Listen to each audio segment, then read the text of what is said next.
You want people to get hurt? Is that what you want? You bad person. Dear Shandy. Woo.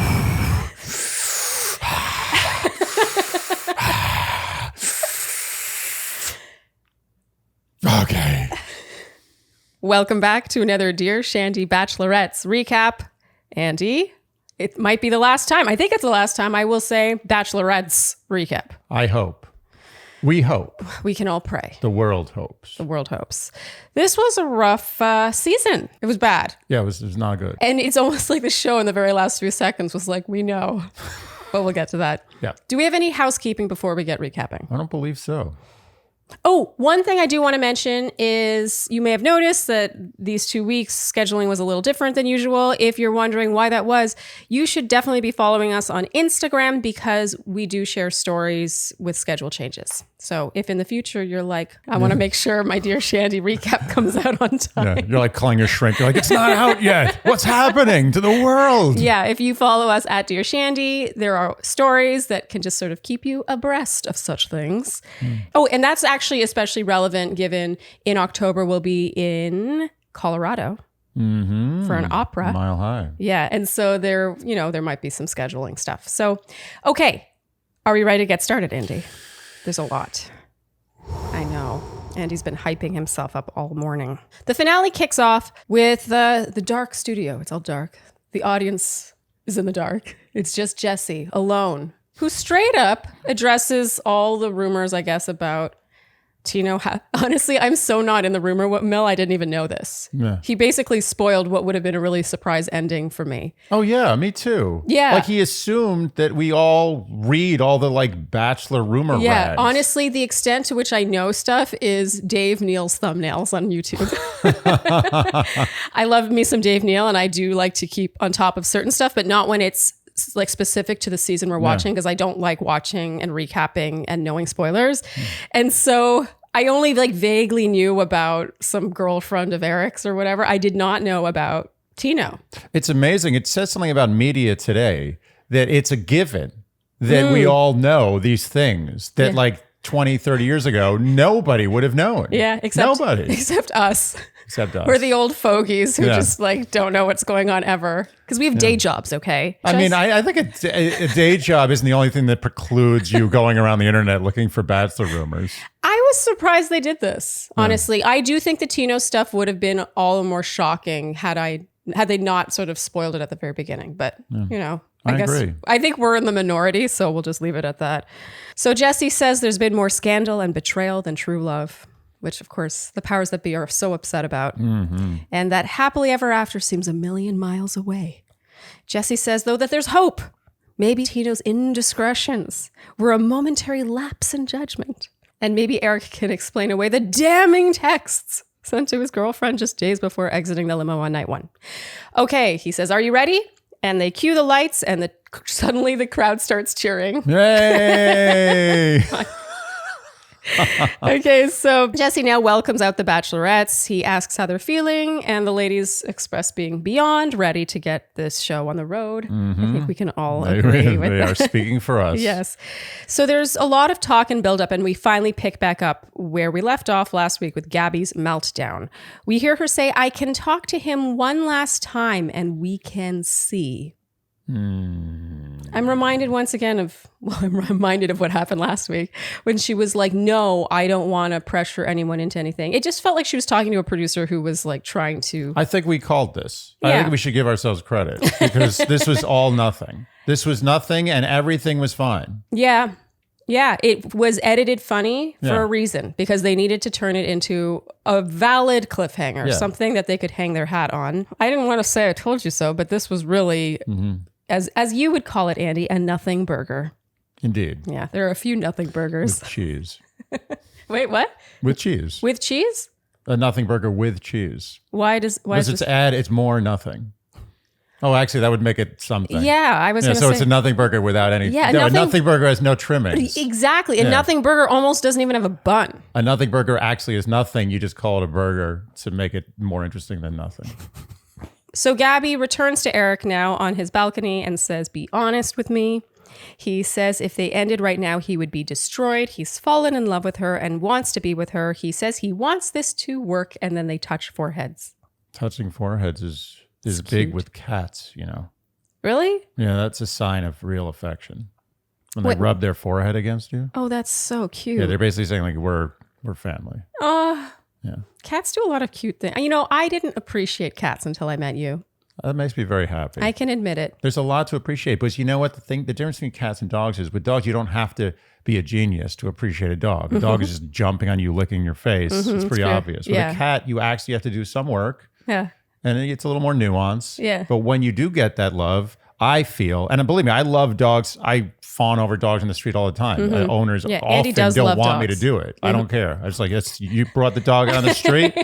I'm going to put my hands on it. It's my right to put my hand on it. That's it. It's public space. My point is the cats are great. Yeah, I just thought cats were assholes, sort of universally. Everyone thinks Well, because that. you have one bad experience with a cat and you're like, oh, all cats are like that. If you didn't have a cat growing up. But Well, cats are wild animals. They're more aloof. They are literally feral animals. Dogs are not. Dogs have been Frankenstein to the point where they're just basically like masturbatory vehicles for us. I mean, there's no actual animal there. It's just like if you're a human, it's like I want to love you. I don't care how you treat me. I'm going to love you. With a cat, it's like you better give me what I want, or I'm not going to give you what you want. But if you give me what I want, I will give you more than you could have ever dreamed of. So I have to admit, I'm a little caught up on masturbatory. Did you make that up? No. How do you know it's not masturbatory? Does it matter? Masturbate. Yeah, it's masturbatory. There's plenty of words like that where it changes if you turn it into an action. I don't know. Yeah, let's move on. We've got a long way to go. We do have a long way to go. People are like, please stop. Okay, they walk off and Gabby apologizes for being dramatic. And Erich says, kiss me. And everything seems peachy. And the gist is they realized how much they love each other and how that's all that matters. Yeah, it's only the thing that was so upsetting before. Okay, move out of the way. Let's get to the real stuff. Rachel visits Tino now. He opens the door, and when he sees her outfit... Okay, we have to talk about the outfit. I didn't like this. You know what it felt like? It felt really passé. It felt like early 2000s when everyone was wearing those silk joggers with high-heeled hiking boots. Oh, yeah. It just felt kind of like a music video, but like a really old music video. Very old. And what's funny is when she first came out in this outfit, Andy, you were like, wow. And then he opens the door and he's like, wow. And that's when we really burst out laughing. We'll never know what kind of wow that was. So they toast to the future. He says he loved her family. She says that it couldn't have gone any better. She asks how he's feeling about everything. I almost kind of want to like fast forward this part. He says she was made for him. She's his perfect match. She reveals he's the only one there. She says it's you. Tino in his ITM says that he would bet everything he has that he and Rachel are forever. Rachel in her ITM says Tino has told her several times he is ready to propose, which of course is of the utmost importance. So we're back to the live now, and Jesse is suddenly hawking the Kardashians. It's unbelievable. Like what it's, you know what reality TV used to be, like a long time ago, like it was a guilty pleasure. You're like, oh, I watched this show, but it's a guilty pleasure. You're like, oh yeah, that's cute. Now it's like a guilty thrill ride. Like there's no nuance anymore. It's just like 25 flaming stories of guilt. Like, can you handle this? Like there's nothing that's not guilt anymore. I agree. It's pure unadulterated guilt. And to the point where it's like you're kind of getting sick of it. Like I have a toothache from all the dessert or whatever, the lack of nuance. There's no subtlety. It's like having just dessert over and over and over again. You're like, It's like watching NASCAR if all it was crashes. Yeah, no one wants to watch that. Yeah, it's like you get sick. You're like, whoa, that's enough. People are getting hurt here. Yeah. I don't want to see that anymore. What a great analogy, Andy, because that's how I think we all felt watching a lot of this season and especially this finale. But the thing that bothers me is, going further with the NASCAR analogy, is that people, look, I know some people tune in to this show purely to see love. That's true. Yeah. There's a minority. It's definitely a minority. I mean, I like a love story. But you're in the minority. I'm not saying you're like in the 2% minority. It's like a 70-30 split, let's call it. Okay. 30% of people want to see love. 70% of people want to see car crashes. But what bothers me is some percentage of that 70% that wants to see the car crashes, when the car crashes happen, they're like, oh, car crashes are terrible. People get hurt. I am against car crashes. Hear me? Hear how against it I am? Don't like them. Wait, you like it? Shame on you. Yeah, you're disgusting. You want people to get hurt? Is that what you want? You bad person. Okay, so Jesse is suddenly hawking the Kardashians, and then that commercial is followed by more commercials. And Andy, you said milking it nice and good. Mm-hmm. We can all agree this finale was predominantly commercials. Jesse tells the ladies that no matter what, all of America is rooting for them and their happiness. And then we pick back up with a chat between those two ladies in Mexico. I said those two ladies as though there are other two ladies. I quickly want to point out that I really liked Rachel's look here. Oh, she looked great. She looked great. She had a pony. She looks good with her hair back. She does look great with her hair back. Ooh. I think it's underutilized. I think if you look good with your hair back, you should always wear your hair back. You say that, but then you like my hair down. And I think I'm a hypocrite. I don't know. I think I like the slicked ponytail. I do like that. Is this slick enough for you? Not quite slick enough. It's getting there. Okay. It's good. You look good. I wasn't going for slick. I know you weren't. I was going for big, but my hair's a little too clean, and so it's like, no. You know, what I really like, just to give context, is the way your hair was during the scene where they forced you to sing opera with Juan Pablo. It's a good look. It's so specific, and I know exactly. You know, it's like a robot. I was like, zzz, zzz. I was wearing this dress, which means that I was definitely wearing my hair up, and then I was like, yeah.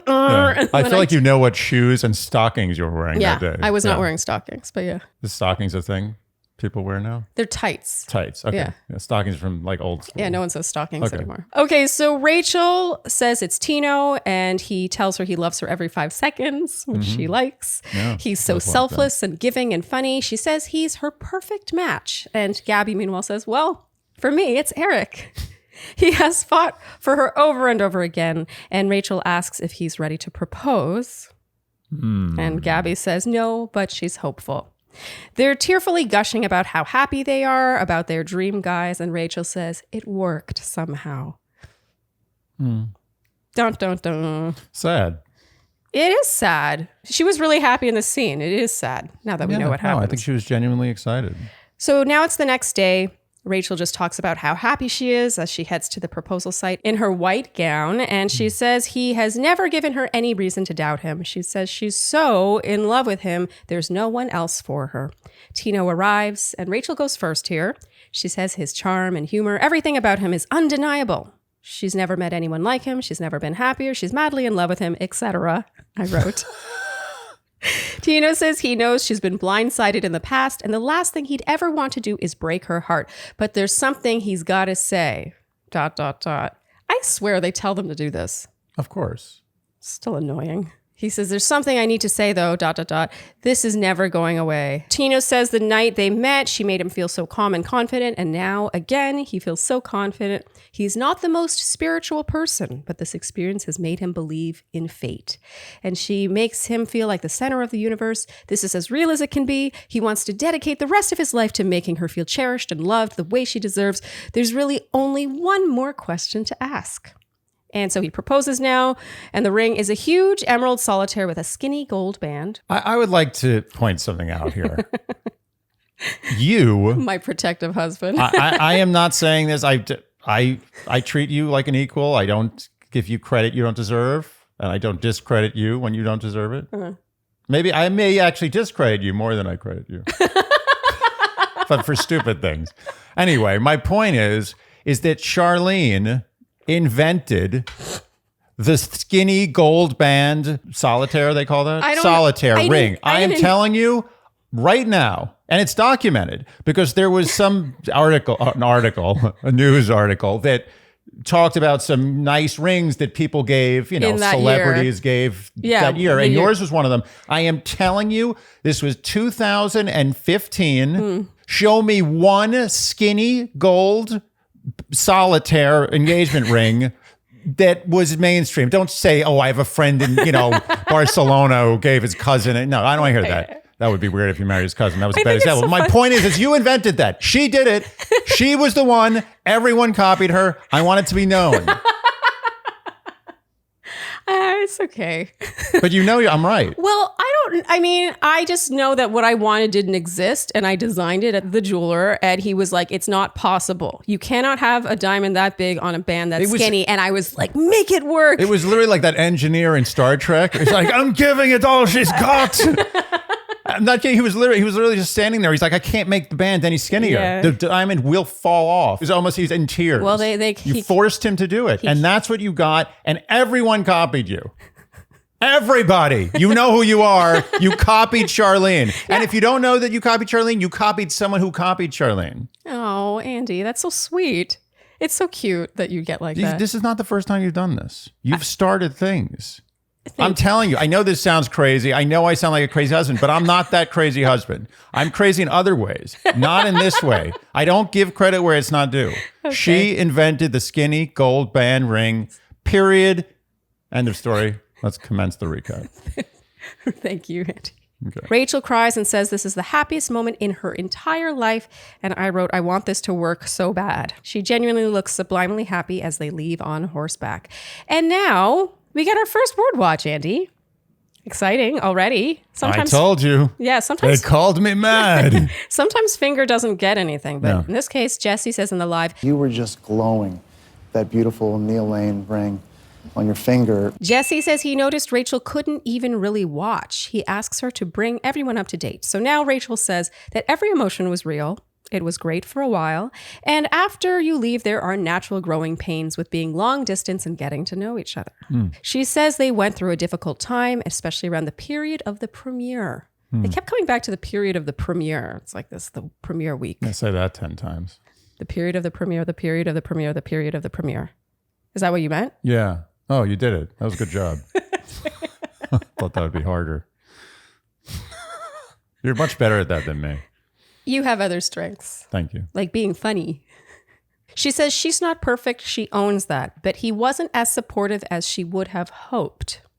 It's a lot of sort of code happening here. Yeah. Jesse asks what happened. She says he brought forth concerns about relationships from the past, yet he didn't want to actually tell her anything until she pulled more and more out of him. And she said, ultimately, it didn't work out. He cheated on her. Jesse asks what her reaction was. She says it's heartbreaking. She thought they were going to build a family together. It's heartbreaking to watch it back and have to relive. Jesse says she did end up confronting him in person, though. How convenient. And Jesse warns Bachelor Nation, this is rough. And now we get a new scene in, Andy, what you deemed the breakup house. Yeah. There should be a reality show called The Breakup House. That's a great name. Tagline, couples check in, but they don't check out. ... together. Maybe you should get into the reality TV world, Andy. It's a good show, right? Breakup House? Yeah, I would watch that. Yeah. House of Lawson. That's the German version. So, Andy, you were really hung up on the logistics of this breakup scene. Yeah. I love watching this show with you. I got to say, this would have been hell in my former writing recap days. Yeah. And watching with you just, like, I think of things differently. You made a good point. Like, what did they tell Tino to make him think that this was a good idea for him? He's like this. He's like, yeah, no, I don't think so. I think he was convinced that he could defend himself and come off looking great. Absolutely. Yeah, even you heard him when he stepped out for, I think, the first time. He was talking to his producer and he was like, this is going horribly. She's not even listening. Like, clearly he has someone on his side. You need to make America see who Tino is. You gotta redeem yourself here. This is your chance. You're gonna do great. Yeah. And he's like, oh yeah, really? Yeah. Like, oh yeah, we believe in you, Tino. It's like coming out for the final football game of the season, like charging out of the dressing room. Totally. And they're like, you want to bring your notebook? Bring your notebook. Yeah. That's like, a great idea. Yeah. He's like got his notebook in his hand. It's like flames coming out behind him. And they're like, go for that disheveled hair look. That'll really work for you. It'll make you look extra stressed out. So, Sharleen. Andy. Have you noticed that my Spanish has been getting slightly better? Only if you've noticed that my German has been getting slightly better. Can we agree to agree? Yes. Okay. It's actually a very wholesome way to spend our time on Babbel. It really is. I'm a big fan. This is one of my favorite downloads of 2022. I work on my German and it's fun. They make it fun. They make it fun and easy. Yes. And you can get it in little packets. Yeah, it's just like, oh, I have 5 minutes to spend on this a day, 10 minutes to spend on this a day. I'm sorry. Everyone has 5 or 10 minutes to spend on something a day. And what better way to spend that time, especially on your phone where it's like a time suck. There's millions of ways to waste your time on your phone. How lovely to spend 5 or 10 minutes working on that language that you've been wanting to learn. And you know what I love about Babbel is like, it's not so regimented where they're like, okay, now we're going to learn about conjugation. Now we're going to learn about nouns. Now we're going to learn about verbs. No, you know what Babbel does? This is the way I see it, is it takes you from birth through adulthood in immersion. Yeah, it's actually incredibly intuitive. And this is coming from someone who has taken German classes, like group classes, private lessons. So I have like a baseline to work with what works for me and what doesn't. And I am really impressed. It does not feel too academic. Like it feels more like, oh, I'm in a grocery store. This is how I would ask for this. Practical. Yeah. Yes. I will say this. If I spent as much time on Babbel as I did in the classroom learning languages, I would have been speaking fluently. I've got to agree, especially if you, like we said, have it divided out across every day like that. It's the constant working on it thing. It's not, and you're not doing 1 hour a day and then waiting a week for your next lesson.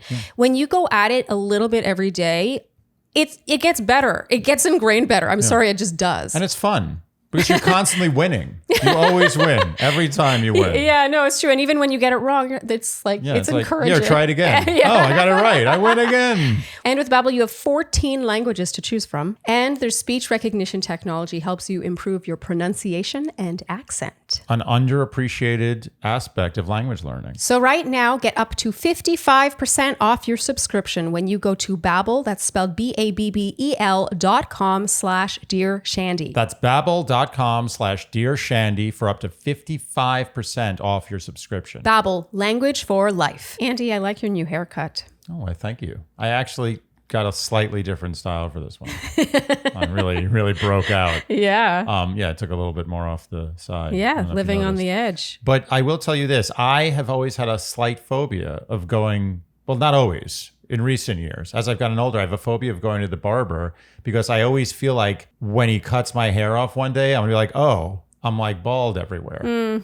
I just have a feeling, I think a lot of guys probably have that. Yeah, it's very common. Some people never go. They just like start getting hair like down to their hips and they're ponytailing it. And they probably, half of them are doing that because they're like, I don't want to cut my hair. I don't know what's going to happen. Well, that's the sad truth about aging is your hair doesn't get thicker as you age. I've noticed a difference in my 30s versus my 20s. And I know I have that to look forward to for the rest of my life, really. But that is why we love Nutrafol, because it really is in your corner helping you combat hair loss. Yep. I'm telling you it works. I don't want to say that like I would be bald without Nutrafol. But I will say this, the health of my hair and the general fullness of my hair improved after taking Nutrafol for a few months.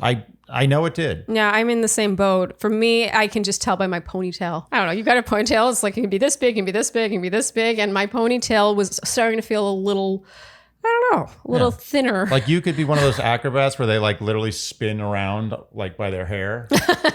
Like, but if a couple years ago it would have ripped, you would have gone flying.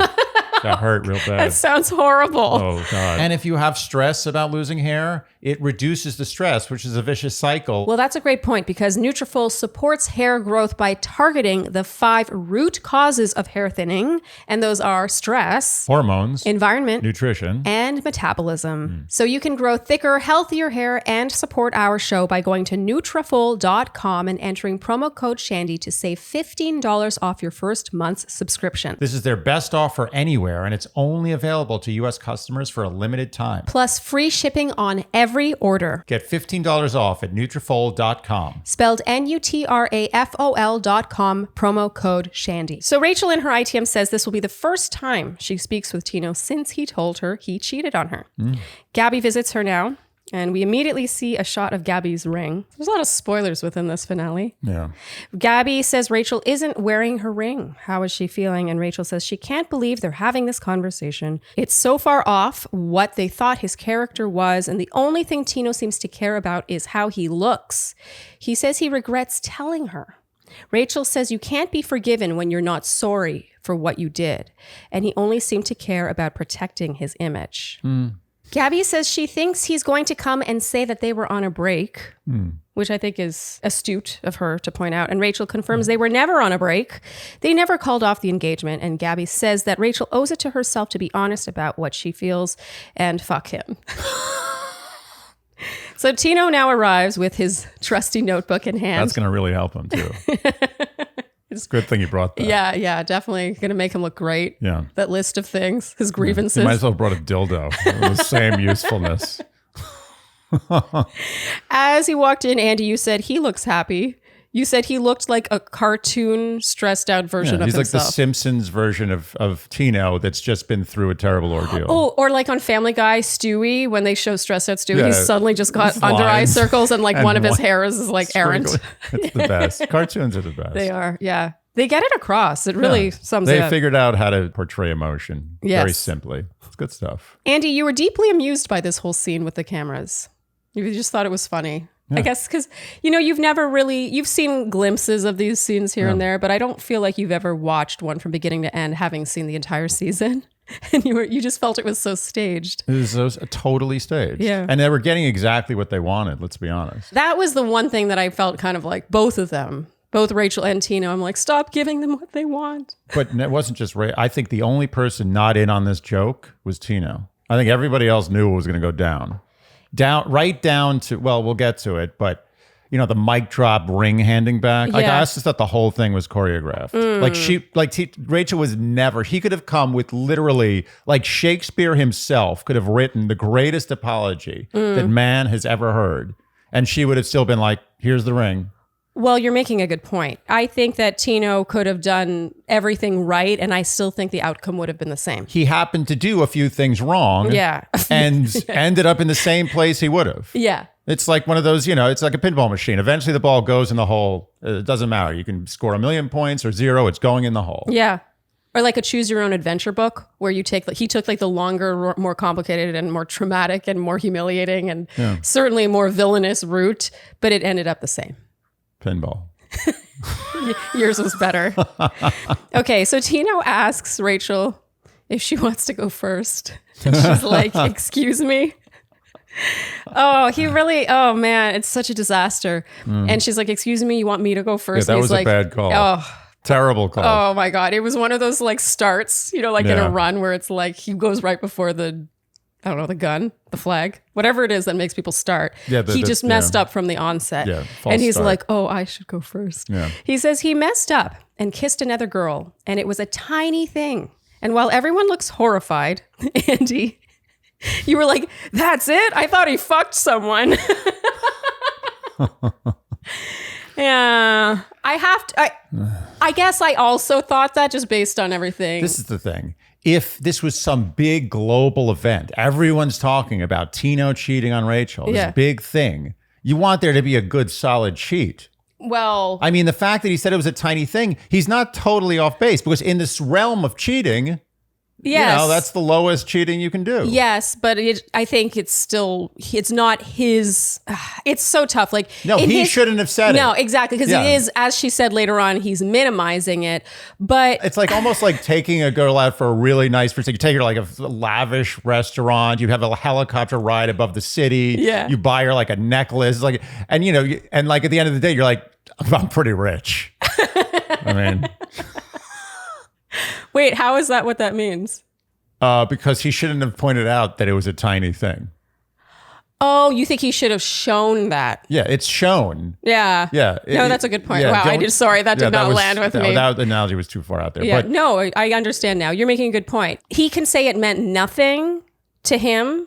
Like, that's fine, I think. But to say it's a tiny thing it's a semantics thing, but he was treading into the wrong waters there. He is not the person to say it was tiny. Exactly. Everyone else can say it was tiny. Yeah. I can say it was tiny. Yeah. You could say it was tiny. Yeah. My next door neighbor can say it was tiny. Tino can't say it was tiny. Yeah, exactly. Because like she said, he was minimizing it. But yeah, thank you for the analogy. No. I'm sorry I missed it. They can't all be winners.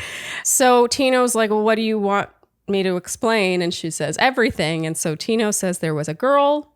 They never dated or anything. There was no dating. I believe it. And he was about to go on the show. So it was sort of like, see you, whatever. They probably hooked up a couple times. Who knows? Do you think Maybe so? they didn't. Who cares? It doesn't matter. Well, if they hooked up, they weren't dating. To me, it kind of matters because later he says, okay.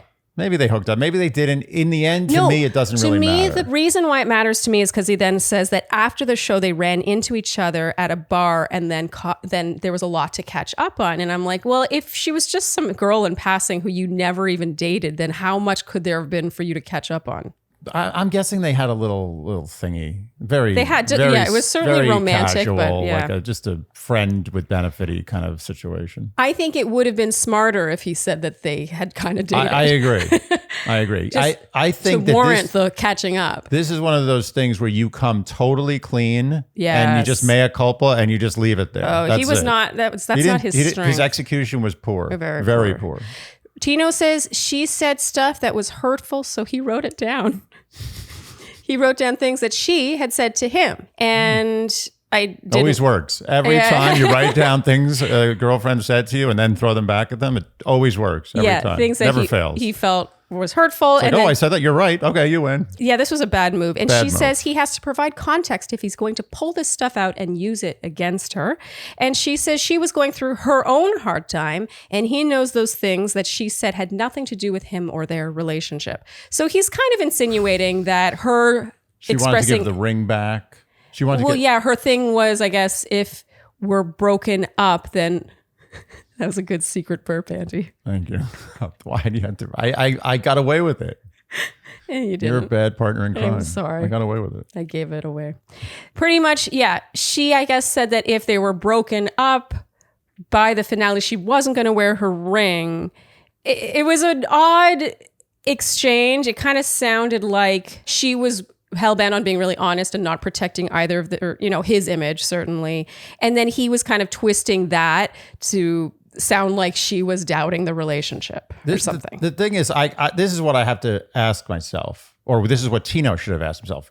What do I want to get out of this? Do I want Rachel? I didn't get the feeling he did. Okay, so that's what's interesting is I didn't get that impression either. It didn't feel like Tino was fighting to get Rachel back. He's competitive. He wanted to come out looking good. He wanted to lay out all the facts and be like, look, I'm the good guy. That wasn't the right way to do it. No.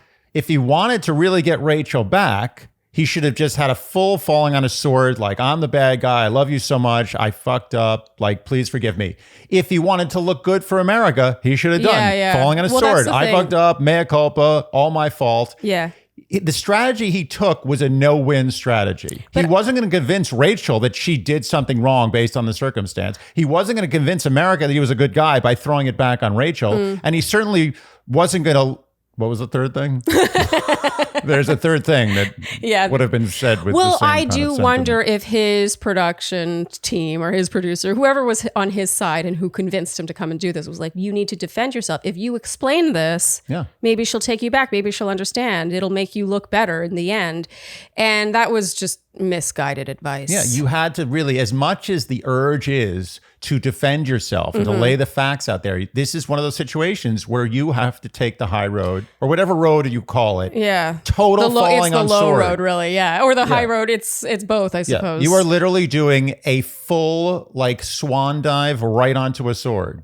Do not pass go, right onto the sword. You're skewered. You're like a kebab. That's it. It's over. Right down the center. Yeah, no peppers, no onions, just the meat kebab. Rachel says he's trying to say what he did was because they were in a bad place, which is, it did sound like that's what they he were was trying to definitely say. in a bad place. Tino was obviously right. There was something wrong. But this Tino relationship was on the rocks. But she's right that he was trying to defend what he did by saying they were in a bad place. Yes. Tino says it was a one-time kiss, and Rachel says she doubts that. And she may have a point. Who knows? I don't know. He has a big reaction to this. Know. It kind of goes around in circles until he rises and leaves. And outside, he says, "Where the fuck is it?" while looking for his microphone. It was pretty funny. I shouldn't have found this as funny as I did, but it was just such glorious fourth wall breakage. Yeah. Like he knows That was by pure. now. That was real. That Yes. was the most real thing that happened this whole season is him trying to rip his mic out. Where the fuck is it? Yeah. It was just Nothing polished about that. no. And now Tino tells his producer she's throwing him under the bus. She's been planning this to make him look bad. He wants out and, quote, just make her break up with me. Another great tagline for the Bachelor themed horror movie. Just make her break up with me.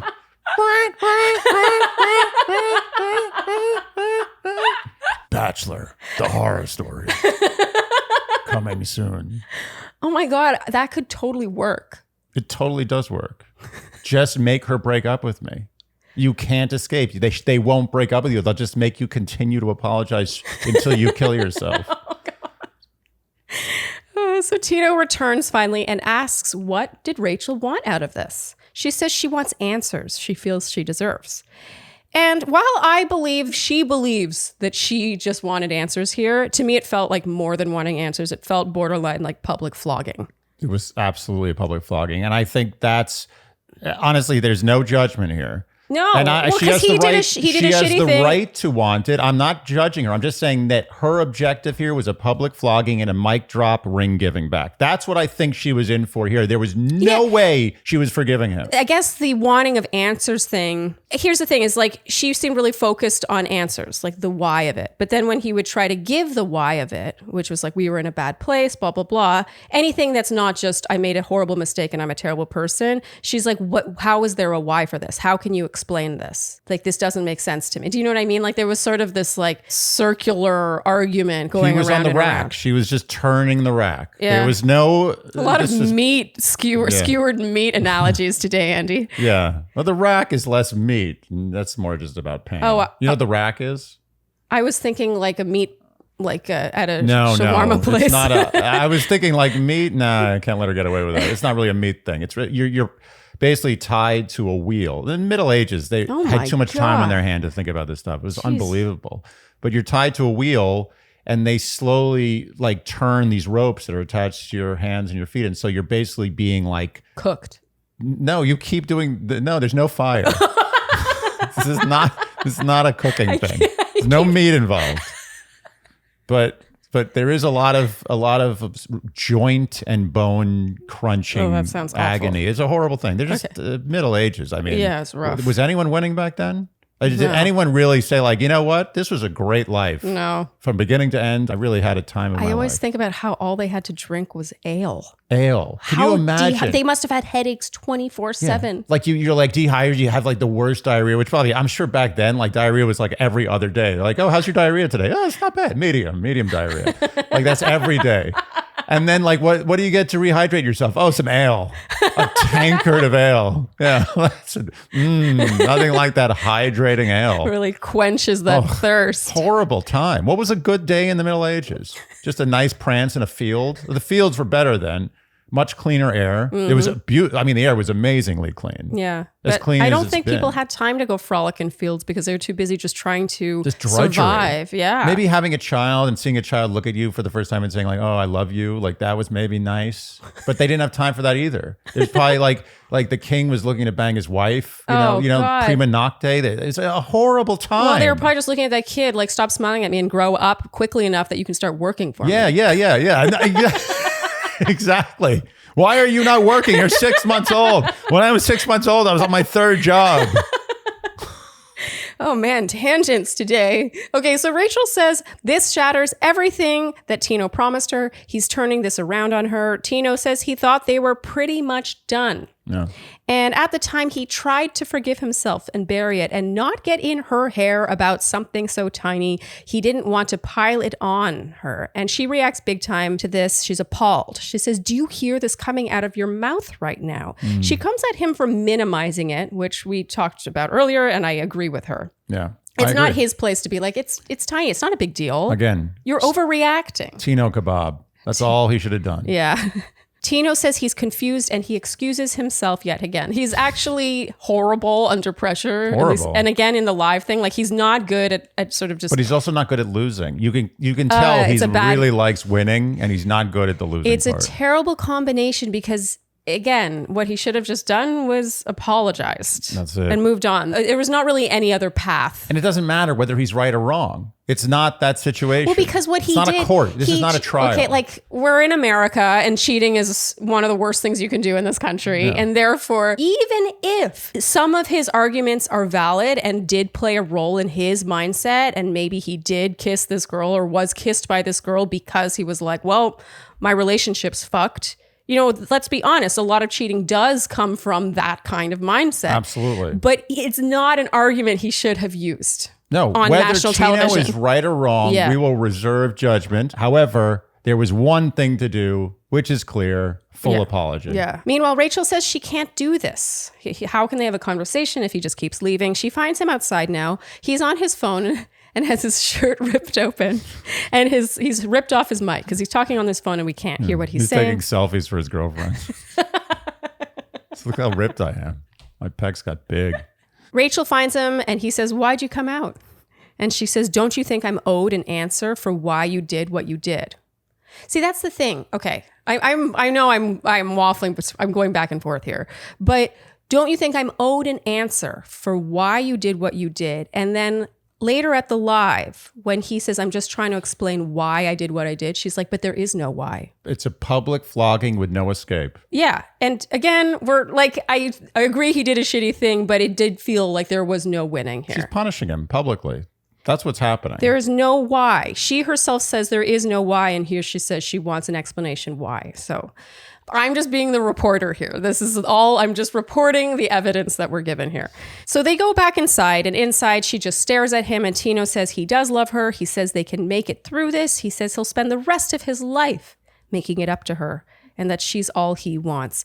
He definitely loves these grandiose, sweeping statements. These, the rest of my life, you're the only thing I want. And he finally gave Rachel what she wanted. She's like, that's good enough. Here's your ring. But you know what I find interesting is our focus with Rachel all season long has been how much she wants that verbal affirmation, that validation. Tell me how you feel. That's totally why Tyler made it as far as he did. And Tino's not afraid to go there either.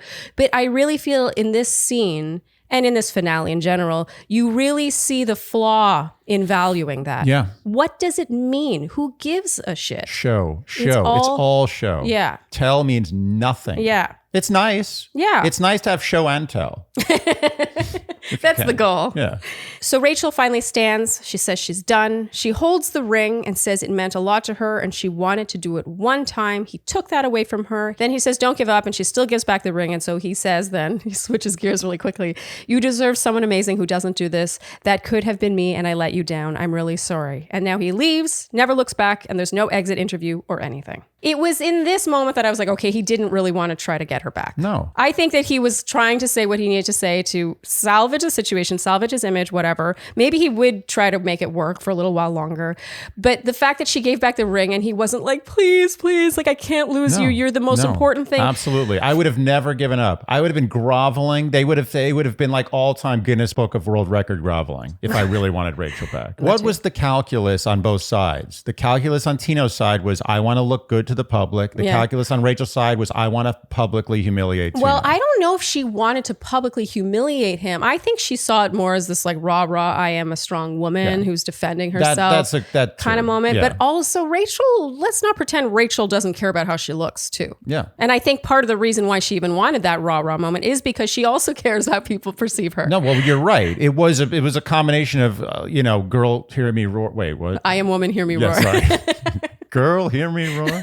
No, it was a little wrong. Yeah, it was that. And she wanted to see a little pain. Mm-hmm. She wanted to see him on the rack. Yeah. To bring back the earlier analogy. But I think that Rachel got what she wanted and Tino got exactly what he didn't want. Yeah. His competitive, you're right. It's his competitiveness. Yeah. He was like, I can still make this work. I still can, give me a baseball something. I can still pull it out of the something inning. No, I'm just going to wait to hear what comes out. I'm not going to ruin this.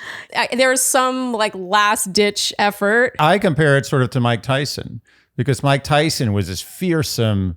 I mean, people just like, as soon as they got into the stare down in the ring, they had lost. Just seeing him staring at them was enough. They were like terrified. Yeah. But if you pushed him back, and you showed that you weren't scared, he crumbled usually. So Tino's like that. Yeah. I think Tino's great when he's winning, but when he's losing, he crumbles. He starts grasping at straws. Yeah. He becomes that Simpson cartoon looking stressed out Tino. Yeah, with the under eye bags. Yeah. All right, I have 2 final thoughts before we move on this. The first is, it's 3 thoughts. The first is, obviously what Tino did was wrong, again, especially in this country. I just always feel the need to say that because I feel like America's just particularly like, it's very stringent environment around zero cheating. Tolerance. Yeah, zero tolerance. And a kiss is basically fucking. Yeah, shoot anybody you want, but do not kiss someone when you're in a relationship. Oh my God. And so there's that. He obviously did that, and that's wrong. But at the same time, Rachel accused him of never apologizing and showing no remorse and not being upset, not being sorry. But whether or not you really believe he wanted her back, and, no matter how many reasons he came up with for having done what he did, we still heard him apologize several times. Yeah. And none of it, she wasn't actually hearing any of it. And this isn't the first time we've seen Rachel not actually listen while someone attempts to explain their side of things when she feels she's been wronged or lied to. She wants to hear what she wants to hear. And if she doesn't hear that, it's just noise. Yeah, I'm only reporting the news, but we saw Tino apologize profusely several times. Whether or not you want to believe it, that's up to you. But her saying that he wasn't even sorry, you can't really say that someone else isn't sorry. Yeah. You can't accuse someone else of not being sorry. You can't tell them how they feel. Yeah. So there's that. And then ultimately I wrote, I feel like this comes down to your personal feelings on cheating. If you personally feel there is never an excuse or a why, then you're going to be automatically on Rachel's side in this. Yeah. Period. I'm kind of neither here nor there on that because I feel like I've seen situations where I'm not saying it's right, but you had your reasons. And then there are other people that it's like, I don't care if it's the end of the world, you're not kissing someone else. There's no talking with it. And that person, of course, has never done anything bad in their life. They've never done anything bad that comes to the level of kissing somebody drunkenly in a bar. There are people in this country do way worse things on a daily basis than that. And I'm not saying that's right to do that. I'm just saying to make that act just the end, without exception, without nuance, I think is a fallacy. Okay, well, shall we move on? And to further that, just to bring that point home, is they were having trouble. Yeah. And I know it was all he had to do was keep it in his pants for 2 months. That again, it wasn't that long a period of time to just behave. He should have been able to do it. What I think is... It's shocking that he couldn't. It really is amazing. That's another thing that needs to be discussed a little bit is that, come on, Tino. No matter how much there's trouble in paradise, no matter how much you don't even like Rachel or you hate her or the worst thing imaginable, just give it 2 months. Just take it easy for 2 months. Yeah. But that being said, the fact that he did it, to me, seems self-destructive. To me, seems like he wanted this to be over. I don't think Tino was in it at all. I think the Trouble in Paradise was even worse than Tino was portraying it. And Rachel was just in denial. That's my opinion. It's so interesting to analyze this stuff. I swear I wanted to move on. It's just funny how there are people who are going to have the take on this, which is Tino was not in this for the long haul. What kind of a life partner is that? He couldn't even keep it in his pants or, his tongue in his mouth for a couple of months. Yeah. But then there's also another argument to be made that Rachel is so unforgiving because it really was a kiss that he insists was meaningless. Yeah. And part of marriage is, it's not like people don't cheat in their marriages. And if someone does kiss someone else and you've already started to build a life together, is that the thing that's going to cause you to throw the ring in their face and never talk to them again? Right. So, there's sort of like arguments on both sides. But anyway, we'll move on to the live. So Jessie says everyone there is supporting her for this. What have the last few weeks been like? She says it's hard to put into words. How can you go from being so sure to that? He asks how heartbreaking it is after the last year with what happened with evil Clayton. And now we get word watch number 2. Rachel says, I really felt like the last time I was sitting on this couch that I would be up here with a ring on my finger. Jessie asks if there's anything Tino could have done, and Rachel says he wasn't even sorry. So again, Tino did express remorse. He did say he was sorry several times. Rachel says he's not, sorry. And Jesse asks if there's any part of her that still loves him. And she says she has love for him, but no.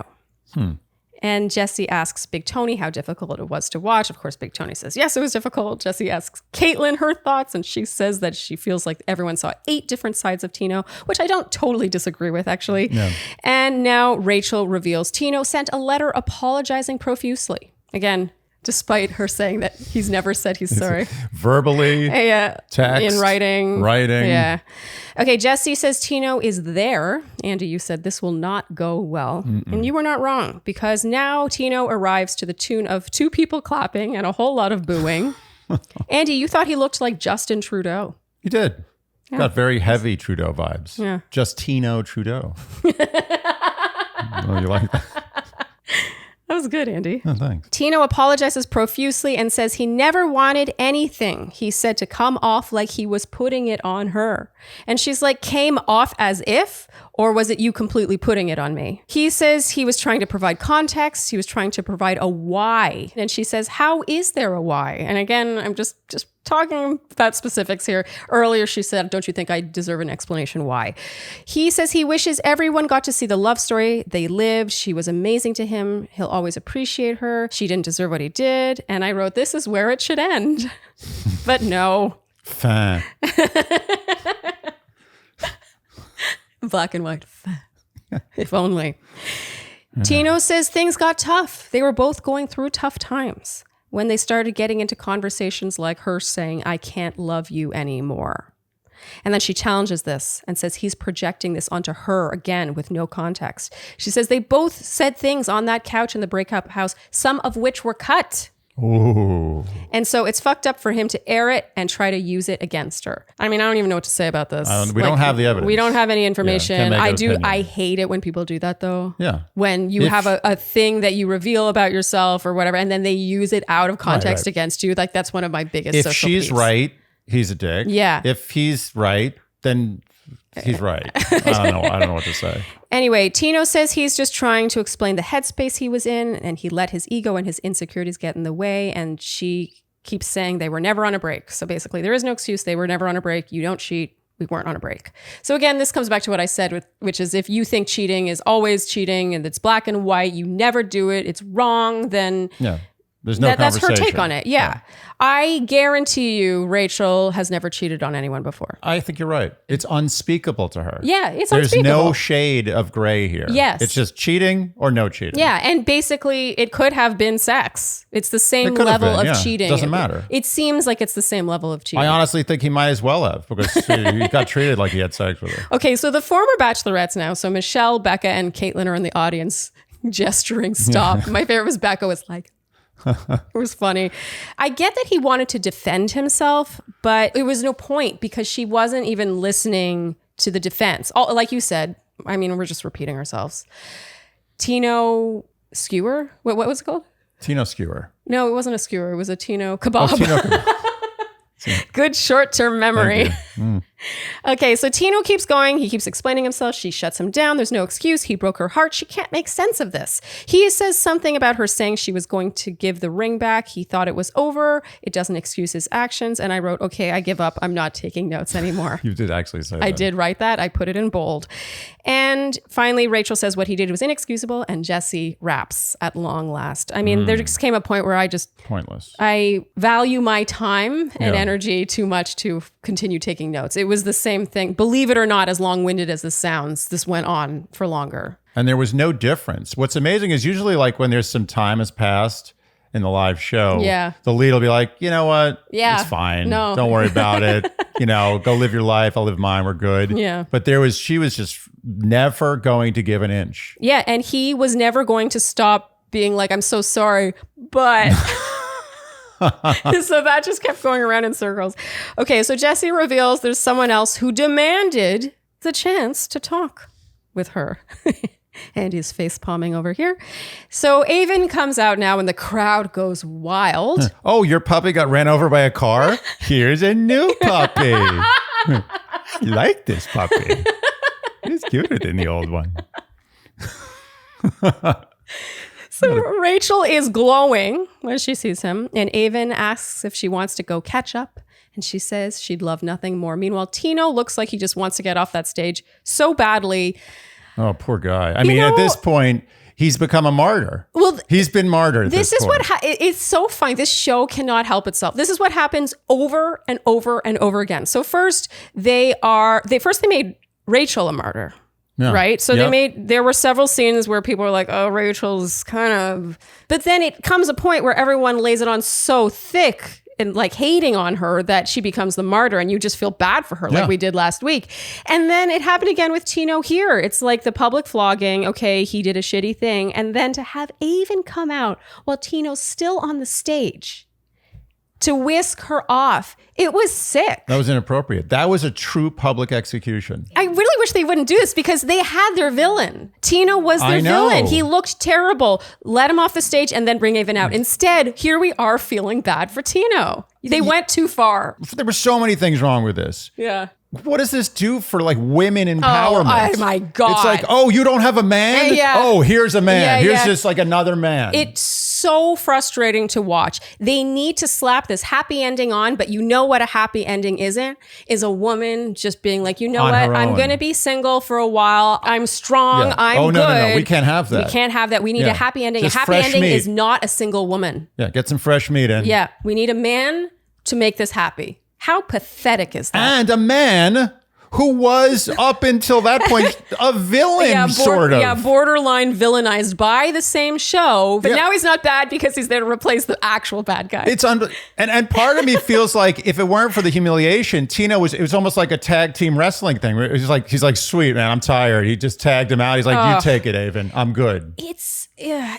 And that really, for years with my recaps, I've been talking about my beef with this musical chairs approach to dating, as though they're all replaceable. Literally an hour earlier, we heard Rachel and Tino say that they're soulmates. Yeah. There's no one else in the world for them. They found their perfect match.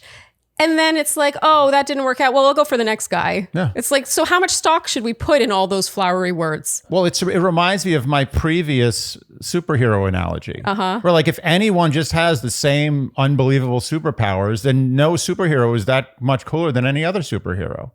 They're all interchangeable. Wow, that was a great analogy. Yeah. Yes. It's like all I have to do is take an injection and just some average Yeah. schmo becomes the Hulk. Like, how stupid is that? You should be from another planet or a galaxy and you come to Earth and you're a super person that in that planet, everyone's that. And you become that now on Earth. That's the way it should be. It's so true. By bringing Aven out, it made both what she had with Tino and Aven less special. Yes. It made it less exceptional. It made relationships less special. It made everything less special. It just made them men and her a woman. And what a woman can't be is alone. It was like an old like game of House of Dragons. Game of House of Dragons. That's the trilogy. But it's like just like, oh, this suitor is not good enough for you. Here's another suitor. Here's another one. It doesn't matter. Yeah. You guys don't have to know each other. That's your new husband, and we need to keep the line moving. Yeah. Great. Okay. Charlene. Yes? You know what I'm not envious of? What? The overwhelming choice that a woman has when it comes to skincare. Well, I think women, are marketed at the most. Yeah. But it is really overwhelming. And that's why we are such huge fans of Apostrophe, because you pretty much take the guesswork out of anything dermatological when you go to as professional and expert a source as is possible in this field, which is to say a licensed dermatologist. Yes. You can go to all the skincare stores you want, but this, a salesperson on the floor is not going to know what's best for your skin the way a dermatologist will, period. Yeah. And I do believe that if there's anything you shouldn't be a slave to branding over, it's dermatology. Well, especially when it comes to treatment, because, your skin, everyone's skin is different and you don't know what's going to react how. And so Apostrophe, it's fantastic. You fill out their online questionnaire where you talk about your skin type and what your skin concerns are. You upload selfies of your skin, which is fantastic. And then a real licensed dermatologist will review your information and prescribe you something if they think you need it.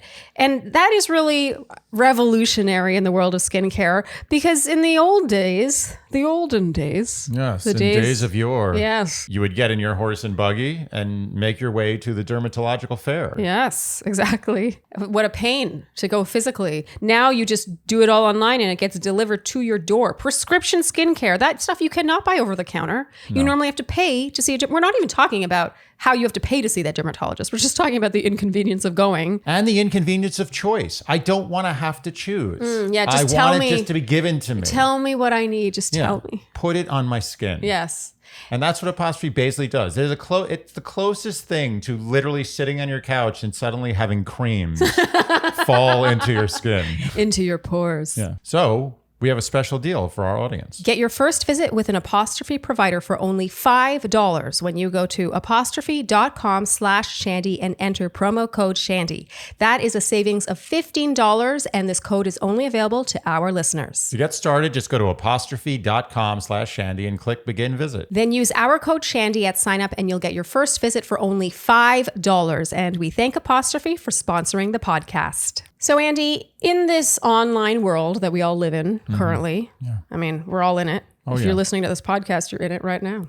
We're in it like as much as you can be in it right this second. Exactly. And in that online world, we are all bleeding money constantly.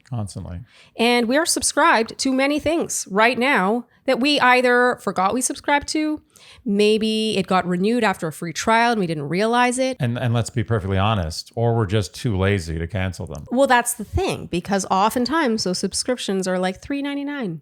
$2.99, $4.99. Yeah. I'm asking you, Shandy's, right now. Do you even know? Do you even know what you pay for what? Sometimes I see a bill for a subscription and I'm like, I assume old me knew what he was doing. So I'll just keep paying that. It is scary how true that is. And that's why we are such big fans and proponents, I think, of Rocket Money, aka the former Truebill, because they help you identify and cancel those unwanted subscriptions. It's so simple. It actually upsets me that it wasn't around earlier, because I know that I would have saved hundreds, possibly thousands of dollars. Bums me out. Better late than never. Better late than never. So get rid of useless subscriptions and start saving money with Rocket Money now. The app shows all of your subscriptions in one place and cancels what you don't want for you. Go to rocketmoney.com/Shandy. Seriously, it could save you hundreds of dollars per year. That's rocketmoney.com/Shandy. Okay, so finally we're moving on to Gabby now. Jesse's sure to show Rachel and Aven hugging. Backstage on the big screen. Yeah. The crowd goes They're wild. They're already engaged. It's over. And we pick up back in Mexico now. Gabby says that what she has with Erich is everything she'd ever dreamed of. She doesn't know if he'll propose, but she just has trust in him and their relationship. We have to notice that. She doesn't know if he'll propose, but she trusts him and their relationship. Even if he doesn't propose, isn't it okay? Who cares? Yeah, it got me when people last week... It's not everyone, very few people, but some people were like, oh, what Gabby was saying about a proposal was the exact same as Rachel. It's like, no, it wasn't. Yeah, can we give I told you so? Huh? Okay, Erich meets her at the proposal site to the tune of peacocks cawing. Gabby says that when she first saw him, her heart skipped a beat. He reminds her of a love she's only known in her dreams.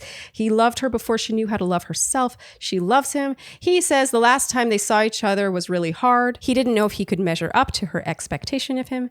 And Andy, here's where you said, what's the difference between proposing and not proposing? I laughed so hard when you said this. It was perfect. Truth is funny. Is that how it goes? Is that a comedy rule? Is truth funny? Comedy should be truth. That's why, like, hack comedy, they call it hack. This is when comedians make jokes that are like, you know, things that could never happen and have never happened. That's less funny than when someone just says the truth. Yeah. Truth is funny. Yeah. To me, I think classic, like Jerry Seinfeld, Larry David, it's funny because it's true. Yeah. We Stuff all relate that happens to it. every day. Yeah. Well, okay. So the difference between proposing and not proposing, you made a great point here. It was like, there's so much hype around this proposal, but what's the difference? What does that matter? Look at Tino and Rachel. What difference did it make? Yeah. None. It's like giving someone a car as a present or giving someone a car wrapped up in gift wrap as a present. What's really the difference? Like I have to rip now like 20 pounds of paper off a car. Does anyone do that, by the way, or is that just in car commercials? I think that's just car commercials. It's so usually no one's a big ever wrapped bow. up a car? It's just a bow. Oh, a bow. Yeah. Okay. That's more environmentally sound, Andy. Okay, so Erich says he's unconditionally there for her. He wants to be that person for her. She brings out the best in him. The stars literally had to align. And Andy, you said nope. Yeah. When he met her and he was immediately 100% himself, he had met his soulmate. He says he loves her. She's the most amazing person he's ever met. He wants to spend the rest of his life with her. And he proposes. What was cute was right afterwards, he says, do you know how many times I practiced that? And she's like, you did so good. It was adorable. Very cute. They are. And they have such cute scenes here now where she puts the ring on his pinky. He asks for her number. That was funny. And they drive off laughing on a motorcycle. And now in the live, Jesse says, that seems rosy, but don't be so sure. And so now in the live, Erich comes out. Jesse asks what watching that back is like. Erich says he realized how much they fought for each other. It was never super easy watching back. Now he was tearing up watching it back. They finally got their happy ending. Jesse brings up Erich's hesitation about proposing.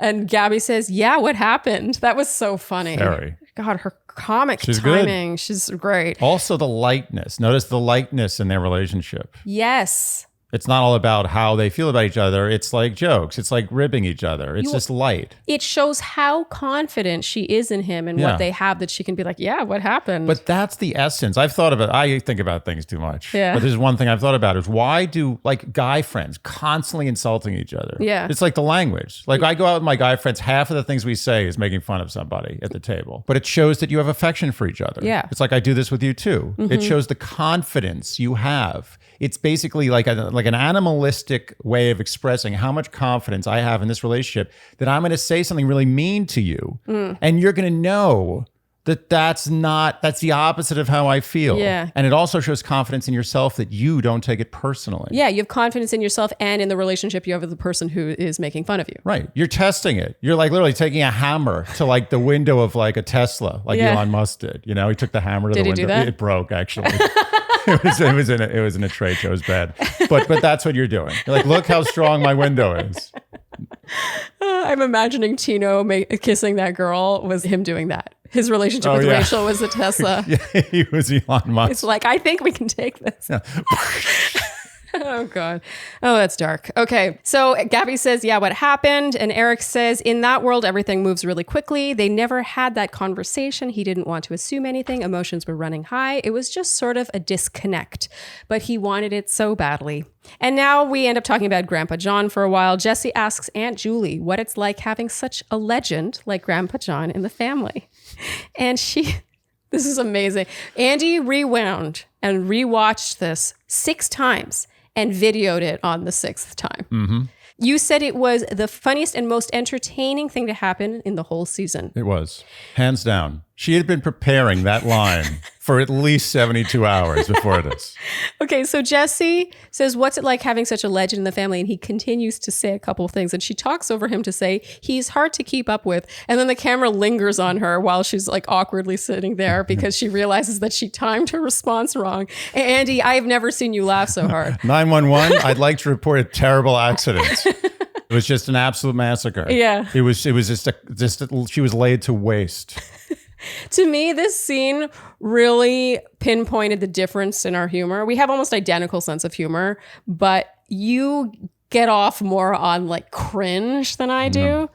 Like to me, it's a kind of British humor. Like you love the British Office. Oh yeah. Yeah. And to me, like the cringe factor, like Sacha Baron Cohen works. Like I think he's brilliant, but there are some scenes that I'm like, I can't take it. It hurts too bad. Oh yeah, this was extreme. You love a good awkward moment. I mean, it was amazing. She said, I don't know if she'll ever recover from that. It was a mortal injury. Okay, Jesse asks Grandpa John if he would ever consider being the Bachelor. He says, no. Jesse asks... He's taking that question too seriously. Oh, you think? No, I think he's like, no, I don't have time. I think he's really, really gotten carried away with this idea. Well, they do keep advertising that senior Bachelor. Oh, but that's a joke, though. I don't think it is. Oh. I don't know where it is, though. I feel like I've been hearing about it for years. I would watch the hell out of that. I would too. I'm sick of 25, 26-year-old bachelors. Yeah. Can I say that? Is that a spoiler for later on? Jesse asks Gabby to explain how difficult it is to sustain the relationship after filming. She says it's hard being in a bubble, not being able to be public. You don't get a lot of time together, and you can only hope the person is who you think they are. Jesse asks Erich about the ex-girlfriend now. Erich says he met her a month before all this. He didn't see it going anywhere long-term right about when, quote, the show reached out. He handled it poorly. He has no bad feelings towards her. He doesn't blame her for how she handled things, and he took the easy way out. Andy, you rightfully zeroed in on the timeline thing with the show reached out. Yeah, was he just sitting at home one day? He's like, "Hey, this is the Bachelor." Well, that's the thing. It's like he probably was nominated. Like it doesn't come together that. Well, he had to send in some kind of like video. Well, it's possible right? someone nominated him and submitted stuff on his behalf, and maybe he didn't even know. You know, you hear about that once in a while, but still, for the show to reach out, there's like multiple layers of that. It's like you first. You make it to the semifinal round where you have to submit like a massive background check with like the addresses you've had over the last 10 years. So it made me wonder how far along this reaching out was. Was this him flying to LA? Was this him getting officially cast? So there's a lot, you know. Regardless of when they reached out, there was a lot of him doing things before they reached out. Yes. Yeah. I will say he owns this pretty well. Oh, yeah. So Jesse brings up the text messages now, and he puts them on the big screen. And when we saw these text messages, and this is the first time we saw them, Andy, this is where you said nothing burger.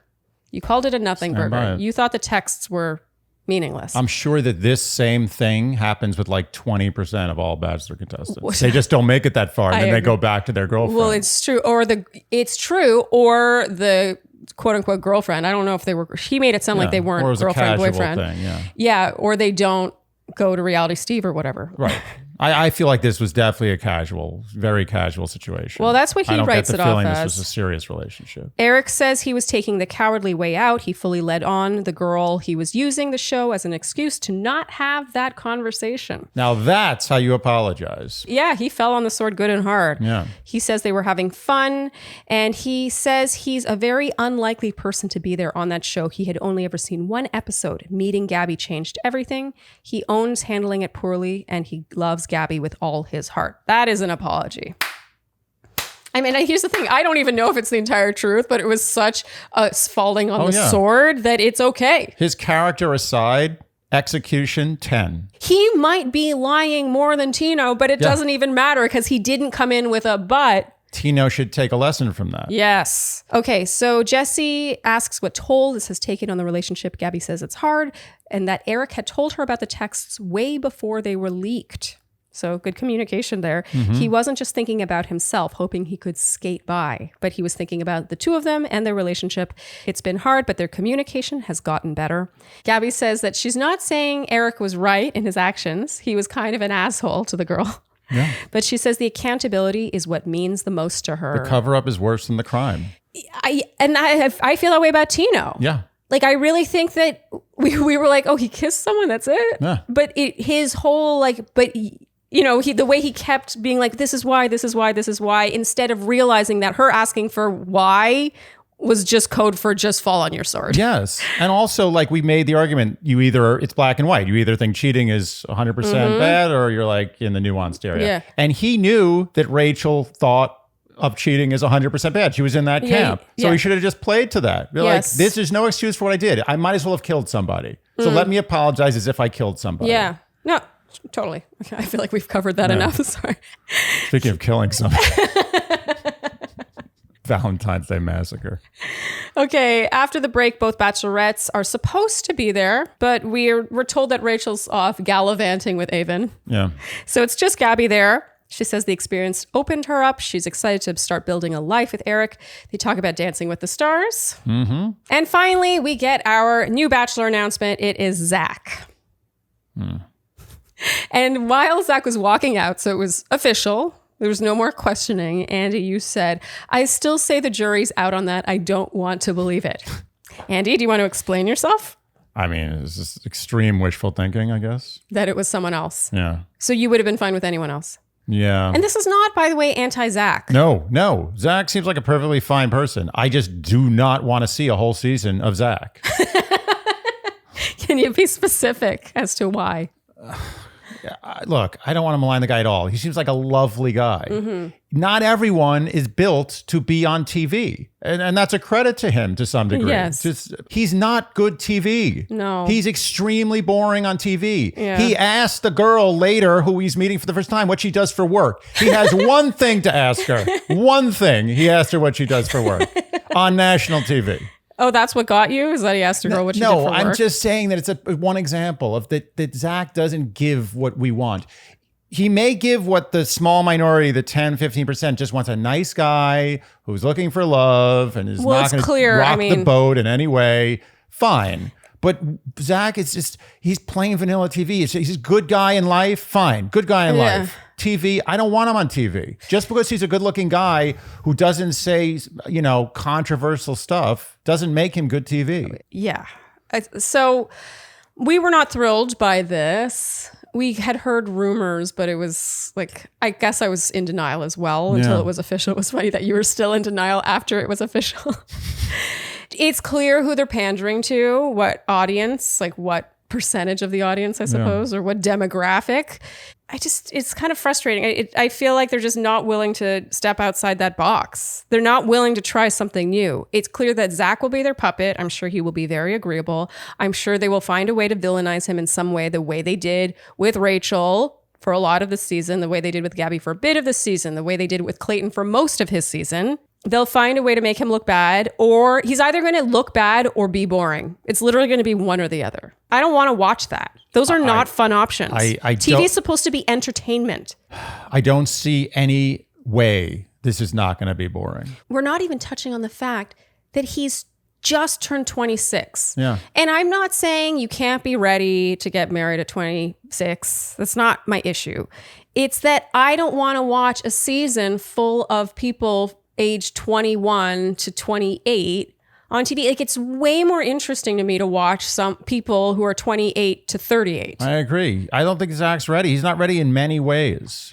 He just seems like he's ready. He looks like he's ready. He sounds like he's ready. He wears an amazing suit. One of the nicest looking suits I've ever seen. We were marveling at that suit. He's very fit. He's a good looking guy. Yeah, he's white. Well. He's white as can be. He's alabaster as far as the eye can see. And, what else is there? Look, maybe we're wrong. I hope. But now I'm hoping for a train wreck, which is not good. But let's just say, maybe his vanilla-ness is what will make it a great season, because he'll be forced into uncomfortable situations where he has to become, whatever Zach is when he's not Zach.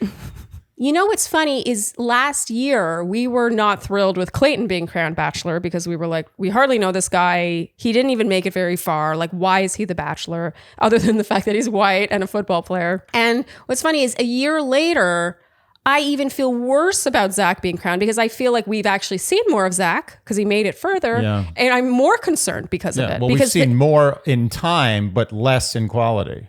Yes. Okay. Well, hopefully we're proven wrong. There is a lot that happens here, but I'm going to skim over this because I do not think anyone wants me to talk about how ready Zach is. Spoiler alert, he's more ready than ever. And then when Jesse asks him what he wants to say to the women coming out of his season, his sense of humor is him being like, "Hi, my name is Zach." And everyone's like, "Ha ha ha." Okay, and now Jesse says, "But wait, there's more. Your journey starts now." Overstaying their welcome. This finale felt like it should have been 2 hours max. They don't know how to leave you wanting more. They just don't know how to do it. You know what's funny? When I had a hard time sleeping last night because I was thinking about how horrible this was. I was like, how are we going to recap this? This is going to be horrible. I had this moment where I was like, they don't know how to leave their audience wanting more. Yeah. There's an art to that. Yeah. Know when to leave. Know when to leave the party. Yeah. They're explaining the punchline of the joke at the end of the joke. So Jesse says, but wait, your journey starts now. And not only will Zach be meeting 5 of the ladies on his season, but now America has its own first impression rose. Where Zach doesn't choose who his favorite is, who he might actually want to date and get married. America gets to choose. They've literally reverted. They've gone to the 1950s with Aven and Rachel, and now they've gone to the Middle Ages with Zach and his suitors. Especially when they had them voting and they went from one to the next. Like, it reminded me of, I guess, I don't know, there's Dancing with the Stars, there's America's Got Talent, all these talent things. But at least there's a talent. Yeah. There's a skill that was performed that would earn your vote. In this, it's just whatever 2-3 lines they've prepared and how pretty they are. It's a beauty pageant. That's all how it this is. felt. Yeah. And okay, you could say, oh, whatever personality they managed to show in a minute. But who cares what it is? How are we choosing for Zach? And how is he going to give this any weight whatsoever? Thank you. If anything, he's going to rebel against you. He's like, oh, you're not picking for me. I'm not going to pick this person because you picked her. Unless you're Zach, though. I don't know. That's true. He's like, well, maybe they're right. I mean, they do have a point. There's a lot of people voting. Definitely not conducive to finding love. And Andy, you said, does any of this actually make people want to watch the show more? Such a good point. You called it jumping the shark. No one wants new Coke. They've been drinking Coke for 100 years. They want Coke, period. So the 5 women are Brooklyn, Brianna, Bailey, Kat, and Christina. I mean, it's all very predictable, honestly. There's no one that's really like, oh my God, this is crazy. I've never seen anyone like that on this show before. And Jesse asks Zach now to name all of the women he just met. And of course, he can't name one. And I wrote, let the humiliation begin. Okay, so then the hashtag Bachelor vote thing happens. We called it creepy and weird, especially when they show the women one at a time. Yeah. Andy, you called it like a 1940s beauty contest. Yeah. The first impression, Rose, which means that she automatically makes it into week 2, I guess. So she makes it past that first rose ceremony in the actual show, is Brianna. She was charming. We liked her. Yeah, but again, the fact that she makes it automatically on to date him and he didn't get to choose. Okay, here now, Andy, I marveled at how long this episode feels. And Andy, you said it feels like we've been here all day. Yeah, I literally had a different outfit on at the end of this, and I don't remember ever changing. It wouldn't end. We get a Paradise preview and then some more of Jesse asking Zach what his greatest fear is. I swear to God, someone was in his ear being like, we need another 30 seconds before we can go to credits. And Zach says it's someone coming in there and trying to say the right things and not showing true emotions. He lived it. He was so open to finding love. And Jesse puts his arm on Zach. It's basically, yeah, I'm going to help you with that. Yeah. Okay, everyone. Blah, blah, blah. Like, it was so funny. Yeah, it was like, that's enough for now, son. Yeah, it felt really like Zach was like, oh, I should talk more about how open I am to finding love. Like, And Jesse's like, no, too much. Just 30 seconds. Oh my God. And then while the credits roll, Jesse says he knows it was a tough season to watch and to work on, and they learned a lot of valuable lessons. And he says, Bachelor Nation, we hear you and we love you. Okay, so we assume this is in reference to the double bachelorettes. I hope so. It was an odd thing to put at the very end like that.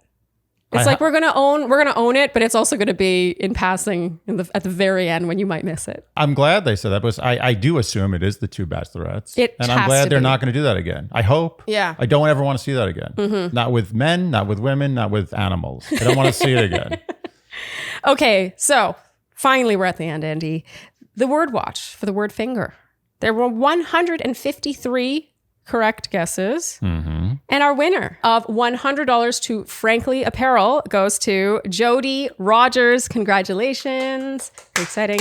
Please email us by this Sunday at midnight to claim your prize. Mm-hmm. Obviously, we'll have more Word Watch prizes to come. And the Paradise. Some exciting Word Watch prizes. Yeah. It's new. We have a new prize. So, Andy, quickly, let's review our predictions. At the premiere, week 1, we both thought Ryan would win. How wrong we were. I don't even know who that is. I know. Yeah, the Boston guy. Wow. Yeah. I can own it. We got thrown. We were thrown off. That was weak. We both said Erich second.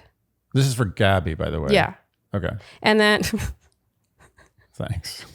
And then we both said Jason third, and you said Mario fourth. I said Logan fourth, and then your wild card was Nate, and mine was Spencer. So we were about the same on that wrongness. Front. Same wrong and rightness. And then for Rachel, we both said Tino first, and was Tino. We were steadfast in that all season. Your second was Logan. My second was Hayden. We were both wrong. Yeah. Your third was Jordan V. Mine was Logan.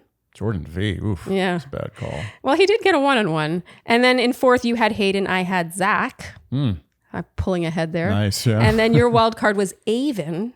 And my wild card was Erich, which I think pulls you ahead. Barely. I feel like you were slightly more right than me. By a nose. Okay.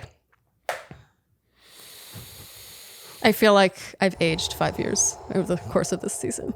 This wasn't a great season. No, it was, I might say, the worst season I've ever seen. Can I say that?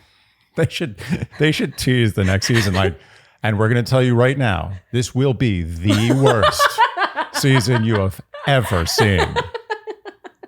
And honestly, if they said that, I would be more excited to watch. Totally, because you'd be like, wow, I've never heard that before. That's what we want. We want the worst season, but not this kind of worst. This was just logistically a nightmare. This was horrible to recap, I will say. For anyone who wants to come at any recappers, I don't mean just us, but anyone who recapped this season, if you don't recap, you don't understand. Recapping this season was absolute hell. Oof. It was hell. It was not fun, but it was the same difficulty level in terms of like following paths and people as Paradise. But Paradise is more fun.